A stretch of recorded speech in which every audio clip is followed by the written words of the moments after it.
Alright, no, what's up po mga idol? So bali ito po yung apps natin mga idol, no? So bali set up po natin tong auto assignment filter mga idol para mapasukan po tayo ng booking dito mga idol. So pag ano yung location mga idol, huwag niyo isali sa check mga idol ha. Yung malapit sa yung malapit na location mo. Yan, tapos save natin. Yan, hintay tayo ng booking mga idol. So ayan, pumasok po mga idol. So 144 ah yung distance niya mga idol is 1 km. Then accept natin to siya mga idol kasi ano na 15 seconds na po to siya mga idol. So ayan, accept na po natin, no. And then i-chat natin si mga idol. Parang ano lang, hello, good PM ma'am sir. Padong ko. Inana lang good siya mga idol. And then send. Yan. Tapos click natin yung itaas na location mga idol kasi yon po ang pick up natin. Yan po ang pick up address. Yung balay sa Guapo. Yan, tapos diretso na po tayo sa Google Map yan mga idol. Tapos fast forward lang natin, no. Kasi ano lang tayo, naka screen recording tayo dito mga idol. Silobat yung camera natin.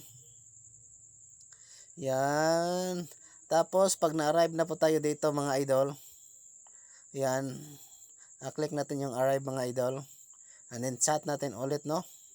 Anak ko ma'am sir. So yan, nag-chat pa siya ng I'm hiding out mga idol. So ibig sabihin naka-alert po siya sa apps.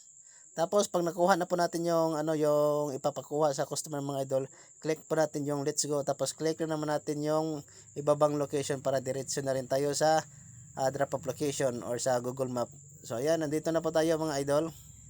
Tapos bago natin i-complete mga idol, set up natin ulit. Tapos ayan, i-uncheck ko yung North Cebu at saka South Cebu mga idol.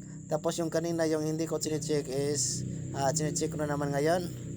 Ayan, tapos save and then click natin yung green and then ayan, naka-auto na po tayo mga idol. Tapos complete natin para makuha tayo ng booking, no? Tapos yung mga ganyan no lang yan mga idol. Yan. Ayan, pumasok na naman tong mga idol, tong 94. So bali nasa SM lang din mo yan yung pick up na yun mga idol. City Wing.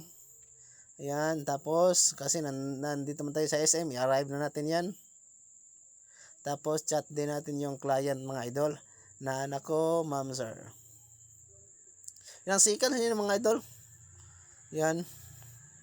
Tapos hintayin natin yung customer mga idol. Tapos ayan, pag nandiyan na po yung customer mga idol, yan, fast forward natin. Yung red na line niya mga idol is traffic po yun mga idol. Pina-fast forward ko lang para mabilis lang po yung natin. Yan. 94 po yung DF niya mga idol, no.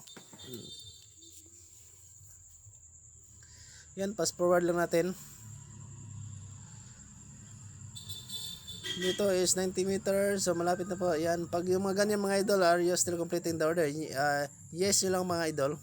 Kasi hindi pa naman kayo dumating sa sa drop off. Click nyo lang yung yes. Tayo lang natin, no. Alright, so nandito na po tayo mga idol. Yan, got it na lang.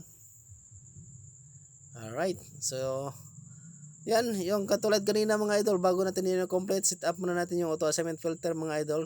So ayan, check na naman natin yung North Cebu at saka yung South Cebu, tapos yung Talisay, uncheck natin kasi yun pa ang location natin ngayon. Pag ano yung location mo, location yung mga idol, huwag nyo isali sa check mga idol. Alright, and then ayan, naka-auto, and then complete natin. Yan, perfect. Yan, then waiting tayo ng susunod na booking mga idol. Sorry na mga idol, so thank you for watching.